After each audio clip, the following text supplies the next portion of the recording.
आपका फैज़ान शाहाने वक़्त तक कैसे पहुँचा। बज़ाहिर अकबर बादशाह वो आदमी है जिसने दीन अकबरी ईजाद किया। ये पहले अय्याश था, बड़ा इस सिलसिला में इसका अजीब अंदाज़ था। कहता था कोई इस्लाम नहीं, कोई यहूदियत नहीं, कोई नसरानियत नहीं। चूँकि हुक्मरान था, सबको मिलाकर चलता, लिहाजा हिंदुओं को भी आमियत देता, सिखों को, ईसाइयों को, यहूदियों को, और इसने दीन को मिक्स करना चाहा। और अगर इसकी काविशें कामयाब हो जाती, और काफ़ी हद तक इसने नुकसान भी किया, क्योंकि ये मुग़ल आज़म था, बड़ा पावरफुल बादशाह था ख़ानदान मुग़लिया का, और ये बेदीन था और दुनियादार था, लिहाजा इसकी वजह से दीन को नुकसान भी पहुंचा। लेकिन कुदरत के फ़ैसले अजीब होते हैं कि अकबर बादशाह, उसकी औलाद हुई, उसके कई बच्चे हुए, लेकिन खुदा का करना जो बच्चा होता अकबर का वो मर जाता, और कोई उसका बच्चा ज़िंदा ना रहा। जब पै दर पै कई बच्चे मरे, और उसकी जो हिंदू बीवियाँ थीं उनसे इत्तेफाकन वो बच्चे पैदा हुए, तो बड़ा परेशान हुआ कि मुझे मुग़ल आज़म कहा जाता है और दीन भी उसने एक नया ईजाद किया था, अब मेरा वारिस कोई नहीं। तो वो बड़ा परेशान था। एक दिन अकेला मग़मूम बैठा था कि एक उसका महरम राज खादम, उसने कहा, सलाम किया जिस तरह वो सजदा करते थे, या सलाम, पूछा आप परेशान नज़र आ रहे हैं। उसने कहा तुम्हें मालूम नहीं कि मेरी औलाद नहीं, यही परेशानी है। उसने कहा कि मैं आपको एक अल्लाह का बंदा बताता हूँ, आप उसके पास जाएं, इंशाअल्लाह आपका मसला हल हो जाएगा। कहा कौन है? उन्होंने कहा कि शाह सलीम चिश्ती, शाह सलीम बिन बहाउद्दीन चिश्ती, उनके पास आप जाएं, दुआ करवाएं, अल्लाह करम करेगा। ये हज़रत शाह सलीम बिन बहाउद्दीन, ये हज़रत बाबा फरीदुद्दीन गंजे शकर की औलाद में से थे, और बहुत ज़्यादा इबादत और रियाजत करते थे। एक तो हज़रत बाबा, आज तो यही काफ़ी समझ लिया जाता है ना कि मैं साहबजादा हूँ, पीरजादा हूँ। उसके बाद फिर कुत्ते पालना, घोड़े पालना, ऐश परस्ती अपना हक समझ लिया जाता है। लेकिन पहले बुजुर्ग ऐसे नहीं थे। हज़रत शाह सलीम ने बहुत ज़्यादा इबादत और रियाजत की। जवानी में अमूमन वो सिपाहियों और मुजाहिदों वाला लिबास पहनते थे, और बहुत ज़्यादा मुजाहदा और रियाजात और अल्लाह की इबादत करते थे। तो दोहरा रंग आया, एक उनकी इबादत का और एक हुज़ूर बाबा फरीदुद्दीन गंजे शकर की औलाद होने का।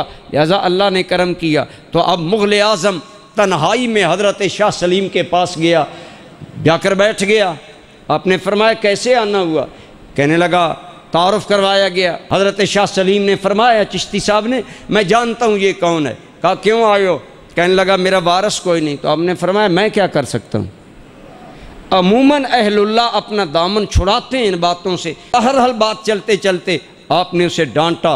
आपने फरमाया तूने अपने मुल्क में खुदा के दीन से बगावत की है, कैसे तेरी औलाद होगी? बहरहाल वो मिन्नतें समाजतें करना। आपने फरमाया देख, ज़ाहरी दुनिया का बादशाह तू है, हिंद का बातनी बादशाह कोई और है। उसने कहा वो कौन है? उन्होंने कहा हमारे मुर्शद आला हुज़ूर सुल्तानुल हिंद ख्वाजा मोइनुद्दीन अजमेरी हैं। तो उसने कहा इसका क्या मतलब? आपने फरमाया दुआ मैं करता हूँ, हुज़ूर मेरे बाबा जी के मज़ार पर हाज़री दो, अल्लाह करम करेगा। तो अब शहनशाह मुग़ल आज़म था। मैं बात समेट रहा हूँ। वो पैदल चल कर हज़रत सलीम चिश्ती रहमतुल्लाह ताला अलैह से उसे बहुत ज़्यादा अकीदत हो गई। आपके हुक्म पर आपकी शहर सकेरी से चला, और पैदल कई 100 मील की मुसाफत करके हज़ूर बाबा साहब के मज़ार पर हाज़री दी, और बड़ी लजाजत के साथ दुआ मांगी। बहरहाल अल्लाह ताला ने करम किया, और इसको हिंदू, अब ये ख़ुद बेदीन आदमी था, बीवी इसकी हिंदू थी, लेकिन खुदा का करना कि हिंदू औरत से इसका बेटा पैदा हुआ।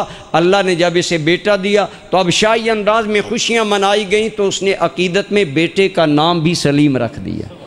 हज़रत शाह सलीम चिश्ती के नाम पर अपने बेटे का नाम सलीम रखा, जो बाद में जहांगीर के नाम से मशहूर हुआ। तो ये एक अजीब अल्लाह ताला का अंदाज़ है कि वो अकबर जो बेदीन आदमी था, और इब्तदाई उम्र जहांगीर की भी बेदीनी की तरफ मैलान में गुजरी, लेकिन हज़रत शाह सलीम चिश्ती की अकीदत की वजह से वो दीन में बड़े मुस्तहकम रहे, आपसे बड़ी अकीदत रखते थे।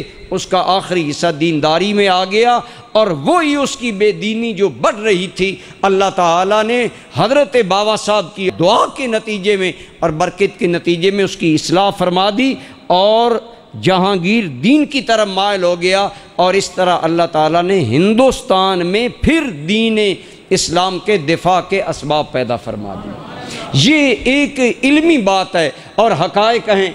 जहांगीर बाद में बहुत अच्छा आदमी बन गया था। जब हज़रत मुजद्दद अल-फ़सानी रहमतुल्लाह ताला अलैह को उसने आज़ाद किया, और वो एक अलहदा मौजू है। लेकिन मैं अर्ज़ कर रहा हूँ कि हज़रत ख्वाजा मोइनुद्दीन चिश्ती अजमेरी रहमतुल्लाह ताला अलैह के वजूद की बरकत और फैज़ान ये था कि आपकी बरकत से अल्लाह ताला ने लाखों लोगों को हिंदुस्तान में दीन अता फरमाया। अब जितना फैज़ान हुज़ूर कुतुबुद्दीन बख्तियार काकी के ज़रिए चला, हुज़ूर बाबा फरीदुद्दीन गंजे शकर के ज़रिए चला, हुज़ूर निज़ामुद्दीन औलिया के, सिर्फ़ एक बाबा फ़रीद के बारे में आता है कि हज़रत बाबा फ़रीद के हाथ पर गोंदलों के हज़ारों ख़ानदान ने इस्लाम कबूल किया था। इसी तरह आपके मुरीदीन, उनके हाथों पर जिन लोगों ने इस्लाम कबूल किया, वो फैज़ान आगे चलता रहा और इस तरह आपका फैज़ान हिंदुस्तान में आज तक जारी और सारी है। उसी वजह से आपको सुल्तानुल हिंद कहा जाता है कि हिंदुस्तान के आप बादशाह हैं। और वाकई उस दौर में जब मुग़ल आज़म ने आपके दरबार पर हाज़री दी तो हिंदुओं की भी आंखें खुल गईं और सब की कि हम जिस बादशाह की रियाया हैं वो पाप आदा आपकी बारगाह में जा रहा है। इससे दीन की तरफ लोगों का रुझान और ज़्यादा बढ़ा। और इस तरह आज भी ये हाल है कि जब आपका उर्स लगता है तो आपके उर्स में हिंदू आते हैं, सिख आते हैं। उसकी मेन वजह ये है, आज हम बुज़ुर्गों का नाम ज़रूर लेते हैं, काम नहीं करते। हज़रत सैयदना ख्वाजा मोइनुद्दीन चिश्ती अजमेरी की तालीमात आज भी इंसानियत के लिए मीनारा नूर हैं। और याद रखें, खुदा की कसम, दिलों का इत्मीनान सिर्फ़ औलिया अल्लाह के कलाम और उनके काम में है। अल्लाह हमें उनके नक्श कदम पर चलने की तौफ़ीक़ अता फ़रमाए। वमा अलैया इल्लल बलागुल मुबीन।